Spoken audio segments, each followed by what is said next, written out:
स्वाधीनता दिवस रे कोटिया प्रसंग में कहते राजस्व मंत्री सुरेश पूजारी कोटिया आंध्र मुहां नुहे बरं ओडिशा मुहां होइछि। विभिन्न विभागर योजना सबू कोटिया पहुंचलानी जहाँ से केबे पाउ नथिले फल आंध्र मुहां हेउतिले बोली मंत्री कहते। उपमुख्यमंत्री प्रभाती परिडा मध्य कोटिया जाई सेठारे योजना केमिति आहुरी पहुंचबो तार तदारख करिसेंती। कोटियार विकास नहीं सरकार फोकस देउछंती।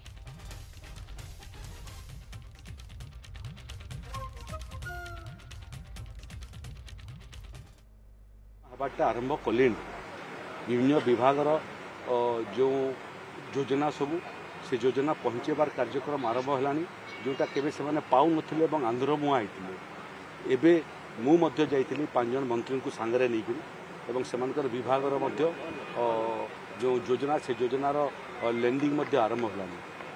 किछि दिन तले उपमुख्यमंत्री प्रभाती परिडा मध्य जाइतिले सुभद्रा योजनार सर्वे एवं लॉन्चिंग पई। तेणु एबे ओडिशा कोटिया मुहां कोटिया ओडिशा मुहां